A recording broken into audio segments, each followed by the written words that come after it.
Hi, I'm Coach Corey Wayne, and this is my video coaching newsletter. And the topic of today's newsletter is going to be, she's slowly ceasing contact. Well, I've got an email here from a guy who, he started out dating this girl. She was really into him. They're a little bit long distance. They live in different cities. They had a couple of dates, but obviously he's made a huge mistake because he got in the habit of texting and talking on the phone and not really spending a lot of time together in person. And so what's happening, he obviously has been through the book once and is starting to understand what he's learning, but he really hasn't modified his behavior, and she's continuing to back away, and he's scratching his head going, what the hell? So it's a great example. Then I got a real short email also from another guy who's in no contact with his ex-girlfriend, and he's emailing me wanting to know if he should reach out because he still has some things of hers. So I've got two good emails I'm going to go through. It's just really about finding the balance, this sweet spot between pursuing too much or pursuing too little. One guy's trying to get an ex back. The other guy is trying to reattract a girl who was really into him at first, but obviously she's backing away. So I got a quote that I wrote in this topic, and I want to go through both emails. And the quote says, men who are not 100% focused on their purpose and mission in life tend to think that a woman is the solution to their happiness, boredom, and the fact they are not really that excited about their own lives. This often causes them to try too hard to the point that they smother, over-pursue, and come off as needy and clingy.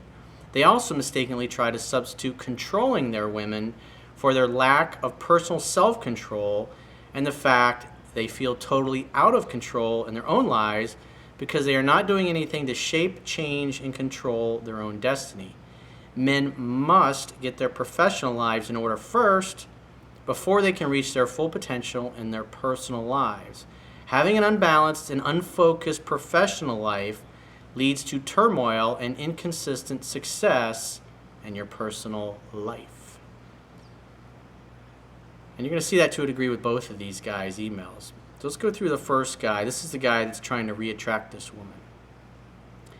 He says, hi, Coach. I've been on a couple of dates with this girl who was long distance. We met online, exchanged numbers, chatted for a while on text. Replies were a few days apart. Well, if you're meeting somebody like, say, social media, and you've never met them in person or you met them on a dating site, you're going to obviously send a few text messages back and forth. Women want to see that you're not some fucking Fruit Loop or some nutcase or some weird stalker guy. They want to see that you can kind of have a playful little conversation, maybe 3 or 4 text exchanges back and forth, and then you should be exchanging phone numbers or doing ideally, you want to be able to see them and you want them to see you because it's a lot easier to read their facial expressions and their body language versus texting. And as I talk about my book, it's much more masculine to pick up the phone and call a woman or to do a video date with her versus sending text. Because text is, in its simplest form, it's a low-risk way for a guy to avoid rejection. So if you're a very confident guy, you're going to want to hear her voice, or even better, see her face and hear her voice on a video chat. So you can see it's just too much texting, and you see that a lot, especially in younger people. They think that's the way to create attraction. And more often than not, especially younger guys that don't know any better, they end up saying something that they think is funny, but obviously it comes across wrong in text. So you gotta be very careful. So he says, the replies were a few days apart. So in other words, he's texting her and she's taking days to respond to him. He says, but nevertheless, I got a date set up. Well, it's good that you did that. He says, I went down to London to meet her, and we went for dinner and drinks and ended up kissing. Easily the hottest girl I've dated so far. More than likely, you're probably putting her on a pedestal, and you're already starting to treat her differently than you do all the other women you've been on dates with. So you're extra nice, extra compliant. But the problem is that if you want a romantic interaction with a woman, you've got to be romantic. In other words, the whole purpose of seduction is to get closer and closer to a woman until eventually you end up inside of her. And when a guy really likes a girl, he tends to be extra nice because he didn't want to fuck it up. But the problem is he gives her too much non-sexual attention, and eventually she thinks, oh, he'd be a great friend. He'd be a great guy to come over and fix my toilet. Or if the battery's dead in my car, he'll come over and put a new battery in for me or change my tire if I got a flat tire. It's just a bad way to go, and you end up wasting a lot of fucking time. He says, knowing what I now know, or what I know now from reading your book, I made a lot of mistakes, became a pen pal, and would also chat on the phone for an hour at a time. I mean, if you're talking for a half hour, 45 minutes, an hour, I mean, it should be easy to arrange a date to meet up and have some drinks. It's totally counterproductive, because the more you talk on the phone and the less time you spend in person, the more you're going to talk her into friend zoning you and being sexually attracted to you less and less.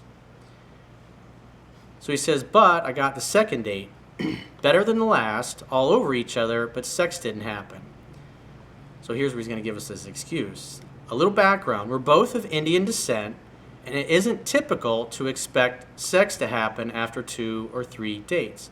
So you already are coming to the interaction and assuming she is a certain way. And so because you believe that, it causes you to hold back and not escalate things according to the way I talk about in the book. And the reality is, again, I coach people all over the world. I got a lot of people I coach in the Middle East, India, Pakistan, Qatar, Kuwait, Saudi Arabia, United Arab Emirates. And it doesn't matter where you're from, men and women respond to what they respond to. It's the way we respond to how we're naturally made up. He says her interest was peaking, and she told me she couldn't wait to see me again, etc. So obviously she was really into him at that point. So despite the fact he spent a lot of time chit-chatting on the phone, it went well in person, which is good. He says this despite making errors, including saying on the date, well, you'll have to make it up my way next time. Well, if she's bringing up, can't wait to see you again, there's nothing wrong with saying, yeah, you'll have to come and see me next time. Because if you've tried, because the idea is it's like I talk about all the time, the tennis analogy, is you want to see that she's making the effort to come see you as much as you're making the effort to come see her, especially if they're in another town. So he says, basically talking about another date and drowning anticipation. About a week later, we talked at length on the phone once, and after that, I didn't hear from her for a few days. Unusual. Well, think about it. You just had a date, and she's like, I can't wait to see you again, and you call her, and you talk on the phone for an hour instead of setting a date. At that point, she's comfortable with you. You've already spent enough time together. The phone is for setting dates. You're not following instructions thinking, hey, I'm different. And obviously, you're going to suffer the consequences of that. So instead of making a date, you chit-chat on the phone and started to move more towards the friend, the nice. Because men who know what they want and are used to getting what they want, you reach out and you set a fucking date. You don't reach out and talk to her and become her therapist or her emotional tampon on the phone. It's the quickest way to get right into friend zone. So obviously he says he didn't hear from her for a few days, unusual. So you can see the net effect of talking forever on the phone and not setting a date turned her off because you didn't hear from her for a while. And so he didn't hear from her because I guess he's expecting she's going to contact him. It's your job to be the leader and lead the interaction. Like I talk about in the book, it's usually the second, third date when a woman starts reaching out to you. And at that point, when a woman starts doing that, kind of picking the ball up and running with it because her attraction level is growing, you can back off and let her start to pursue more. And so the guy pursues in the beginning, but as a woman starts to kind of pick up the ball and run with it, then you can just let her come to you at her pace. Then everything is her idea. When a woman is chasing you, you don't have to worry about getting rejected, dumped, or friend zoned. So obviously he's thinking she's going to reach out. She doesn't. So he messaged her a huge pen pal text replying to the chain preceding it. So you talk on the phone, and then next time you're sending a text.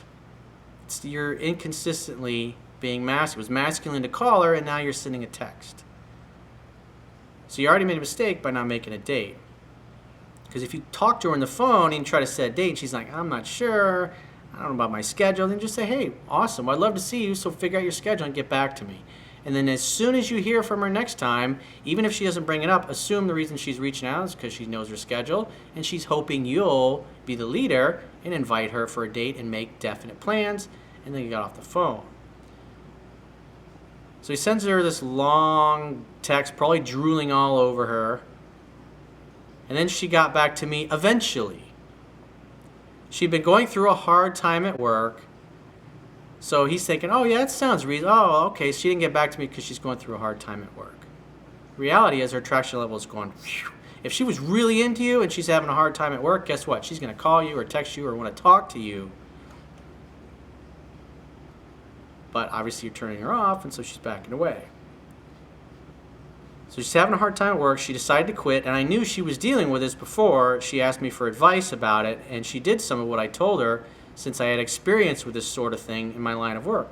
It's fine to get to talk about those things in person, but now you're doing it on the phone. You're acting like a non-sexual friend at this point. It's been nearly 3 weeks since she walked out of her job, and I've barely heard from her. Obviously, you've done a lot of damage at that point. Remember, she says, I can't wait to see you again.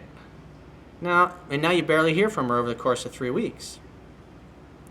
After she replied to my last long text, I switched things up and just replied very short and punchy replies, focusing on flirting. So you're trying to create attraction. Again, what I talk about in the book is if she's reaching out, you should assume she wants to see you and make a fucking date. Instead, you're like spinning around in circles like a dog chasing its tail. He says, however, she dodged them, so I knew things were going south. So obviously you can assume he's going to try even harder now. But the point of the phone is to set dates in person. I focused on setting up dates. No, you didn't, dude. Way too much talking and texting. I've already explained that. You see, he's just totally bullshitting himself and deluding himself. Because he's not exercising very much emotional self-control, and this is obviously the only girl he's got in his life, so he's just all over her. I focused on setting up dates, so after not hearing from her for a few days, I asked her how she was with heights, but kept it at that. I don't know what you mean by heights. Kept it at that, wanting to surprise her about the next date. Missed opportunity, dude. Because this is what the nice guys do. They're too afraid to ask for the date, and so they figure, after I talk to her 3 or 4 more times, then I'll ask her out for another date. You guys were all over each other on your second date. And now you turned yourself into a pen pal. She didn't say yes, no, when she was available, so I left it at that. That's your job, to be the leader and be direct, decisive, get to the fucking point, and make a date.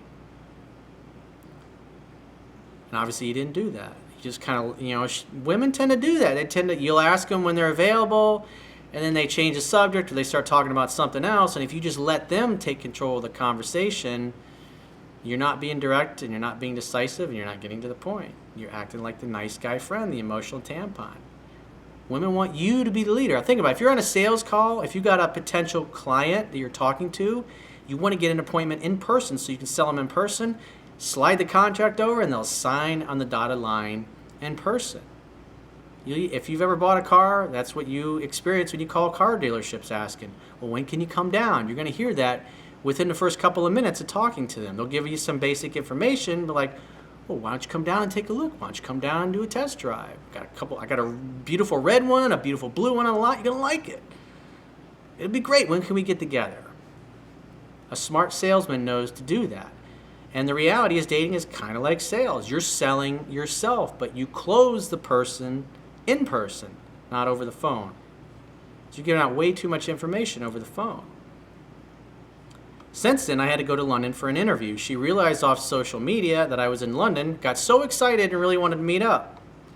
But I couldn't because of this interview. I asked her to come to me, but we both knew it was rush hour and would have taken too long, as she had things to do late and I had to catch a train. I said I'd make plans with her, and she would need to say if she was up for this adventure. I know now I should have just said, when are you available? 4 days went by, and she finally messaged back, but she just said, hey, you okay? Sorry, I've been kind of all over the place recently. Had so much crap to think about with sad emojis, etc., ignoring the date request altogether. Yeah, because now you're kind of the emotional tampon, and She knows you're kind of interested, but you've just really steered this thing from the romantic zone over to friend zone. And so she's starting to treat you like a friend. When she has a problem, she wants to call and emote and talk and connect like she would with one of her girlfriends. And then she just ignores a date request.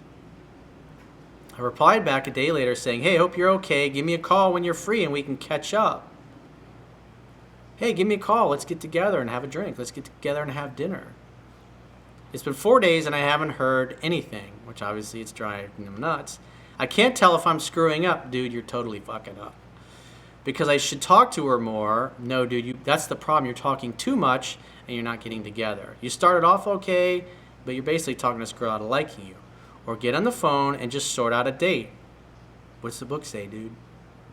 Make a fucking date. If she hasn't, the other thing is you're sending multiple messages and multiple phone calls in between waiting for her to get back.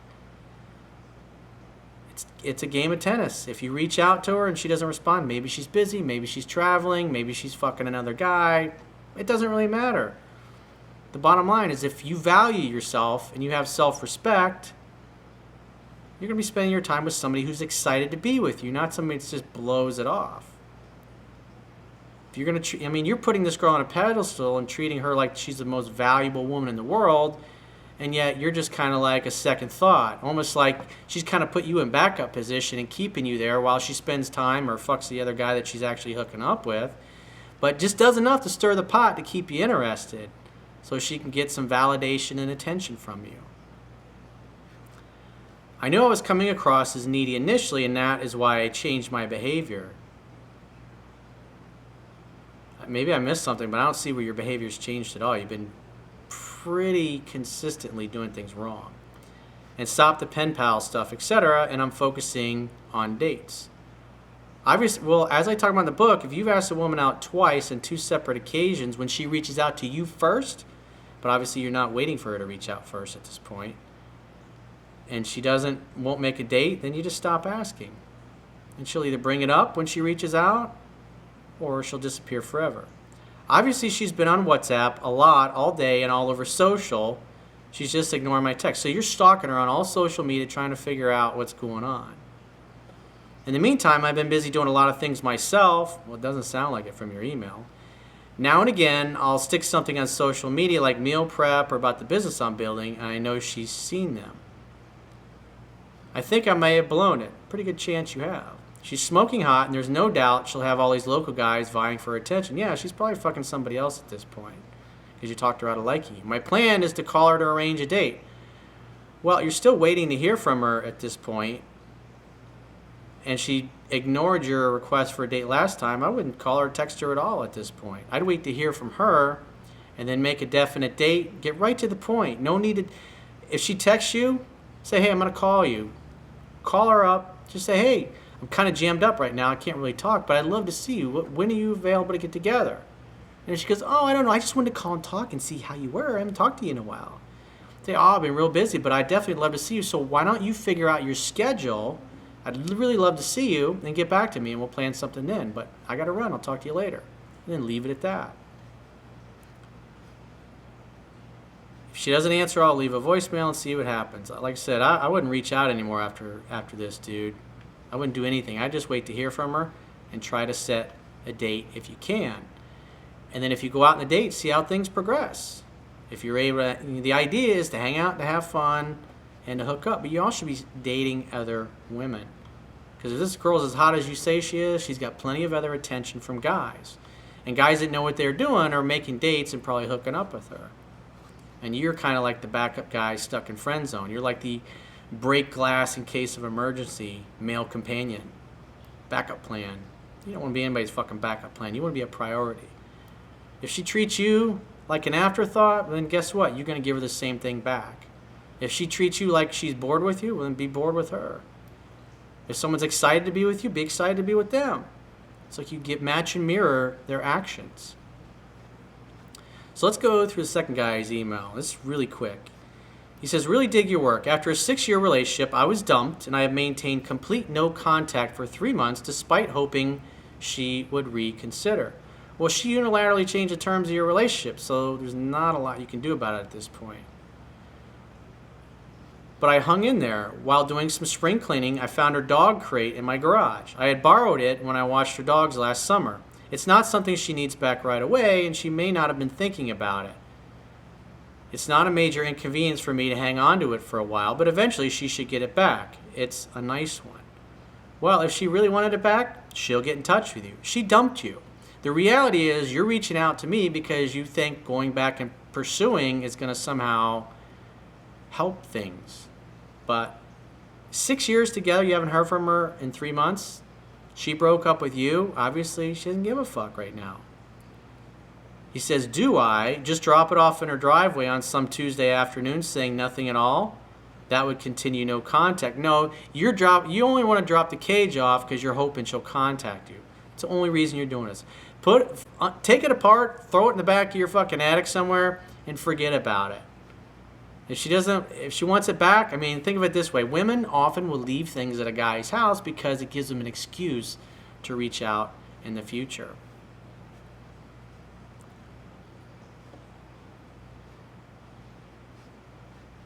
He says, but that is kind of jerky, like we cannot talk like normal people in this ordinary situation. No contact means no contact. That means if she doesn't reach out to you, you're never, ever going to speak again. She's the one that dumped you. In other words, she has to earn another chance with you, not the other way around. You should definitely read 7 Principles to Get an Ex Back. I did an article and video on that several years ago, and you also need to read the book. And you should assume it's over forever. You're never going to hear from her. You're never going to speak to her again. She ended things, therefore it's her responsibility to rekindle them. You wanted to work it out. You did not want the breakup, but she basically told you to pound sand. So if she wants her crate, she can contact you and come over and fucking pick it up. You may bring a bottle of wine with her and make dinner together. Like I talked about in 7 Principles to Get an Ex Back. Should I text her and say I have it, asking if she will pick it up or I drop it off? Again, you're looking for a reason to break no contact because it's been 3 months and you're worried you're never going to hear from her again. The whole point is you should assume you're never going to hear from her again. You should assume it's over forever. If she wants it back, she'll get in touch. And you having it gives her a reason to reach out. If she says, hey, if she does call you and say, hey, you still have that dog cage of mine? It's like, yeah. Why don't you come on over, bring a bottle of wine, and we'll make dinner together and you can pick it up. And if she says, oh, I just want my dog crate back. It's like, all right, no problem. Well, I'll leave it on the front porch or on the back porch, and you can come pick it up. I'll leave it out for you, and you can come pick it up. Ask her what day she wants to come by and do that, and leave it there and go do something else. And then once she picks it up, you may never hear from her again. You wouldn't go drop it off to her. Fuck that shit. Dude, she dumped you after 6 years. I mean, come on. Have some self-respect. So that's what I would do. You definitely need to read the book. And you need to get back to focus on your mission and your purpose in life and start dating other women and moving on with your life. I know it's not what you want to do, but it's the best thing to help you get back on the horse and move forward. Because obviously she's out dating and having a good time and enjoying her life because she knows after 6 years she can probably call you and you'll drop whatever you're doing to want to spend some time with her. She's got to come back to you. And just like I talk about in 7 Principles to Get an Ex Back, she has to come to your place 3 times in a row, make dinner together, Netflix and chill, whatever it happens to be. The only distance that you should be willing to travel to see her is this distance that it takes to go from wherever you are in your house to your front door to let her in. And if she comes over and you hang out, have fun, and hook up 3 times in a row, then you can start picking her up and taking her out. But you got to let her do 100% of the calling, texting, and pursuing from this point going forward. So if you'd like to get my help personally, the quickest way is to go to my website, click the products tab at the top of your screen, and book whatever coaching option works for you. And I will talk to you soon.